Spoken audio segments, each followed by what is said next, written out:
emergency. Today on Rescue 911, a faulty electrical system. We opened the door and now we saw a fire. A burning Christmas tree. Threatens the lives of two innocent little girls. Mommy, what are you doing? We need to get out. I said, I don't know how. Plus, a New Year's Eve party reaches new heights. You can just see the top of the tree swaying like this. A man falls 20 feet in front of a cheering crowd on Rescue 911.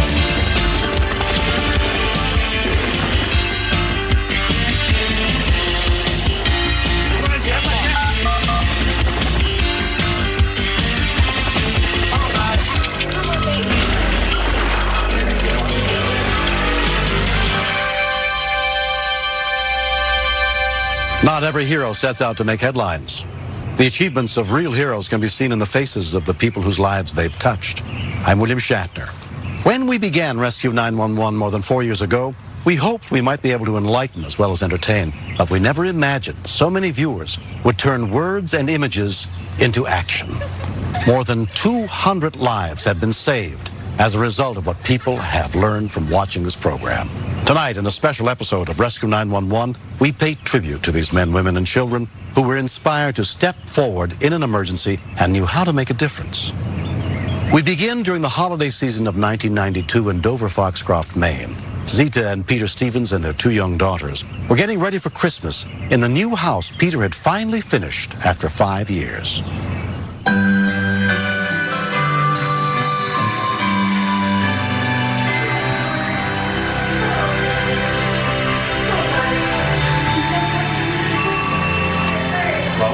It was December 20th.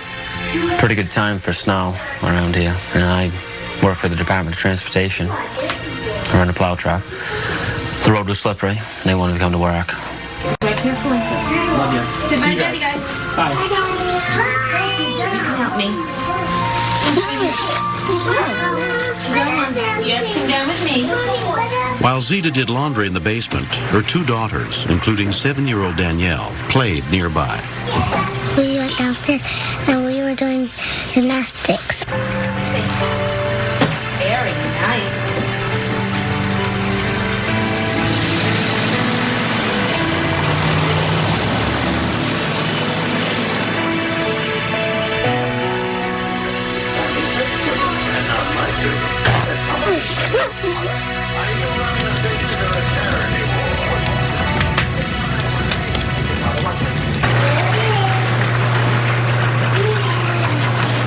Very nice.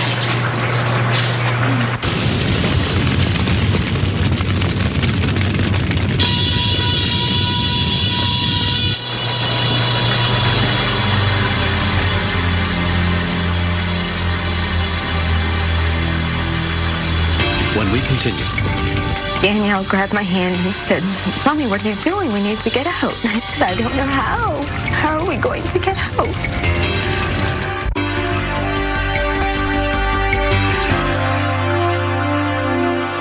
Zita Stevens was in the basement of her home doing laundry with her two young daughters, unaware that in the living room upstairs, the Christmas tree had caught fire and flames were quickly spreading through the house.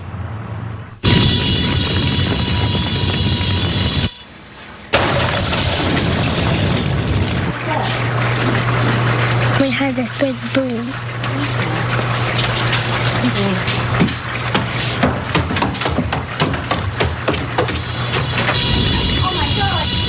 We opened the door and all we saw was fire.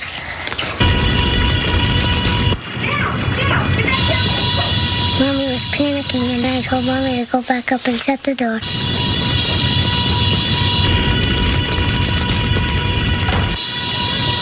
Danielle grabbed my hand and said, Mommy, what are you doing? We need to get out. And I said, I don't know how.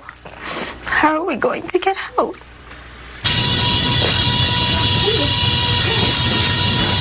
I went towards the washer thinking that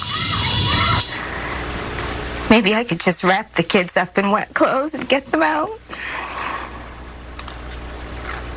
I told Mommy to stop panicking. I said we could get out the cellar door. And Daddy told me that he would never trap us in. Then the smoke started coming out of the furnace. I thought it was going to blow up.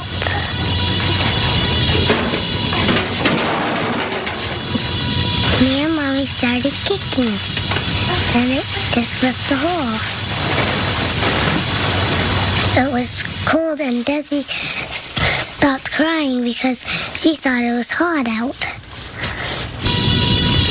It's hard to describe the feelings that you feel when you see your house burning.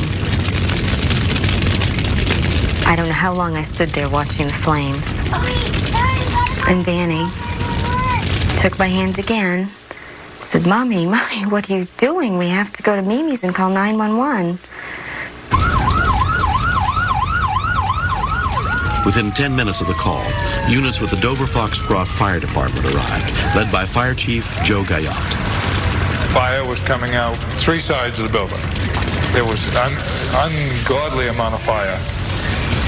If Zeta had not closed the upstairs door, it would have acted as a backdraft when the downstairs door had been opened. It would have blown them right out through, I'm quite sure of it, with that amount of fire. Peter rushed home as soon as he heard about the fire. And I was trying to calm Zeta down so she could explain what was going on. And then she told me that if it wasn't for Danielle, that they wouldn't be there. Somebody came up to me and they said, you lost everything. And I said, no. I said, my family's fine. This is just a bunch of boards burning. I built one, I can build another one. At least I have something to build one for. When I was back in 6th grade, there was a classmate of mine that the whole family burnt because their house caught on fire and they went to the back door to get out and it was spiked shut. And that really stuck to me hardcore. And I told Danielle, I said, there's no way that you'll be trapped in this house in case of something. I said, this is still an exit. You can always come out. Just open the door and kick your way out. 6 months later, the Stevens family has rebuilt their house and their lives.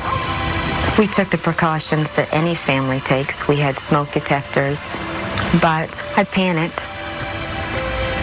It's an incredible thing to look back and know that my 7-year-old daughter was the person that I depended on in a crisis.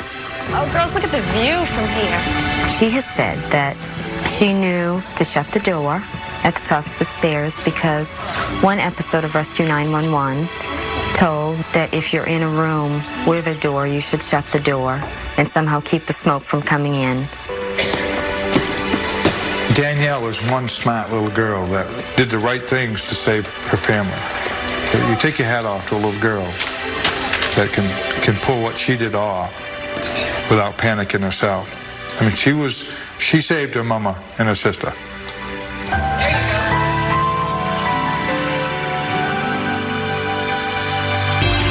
Next. Tonight happens to be New Year's with not only a full moon, but a blue moon, and it brings the crazy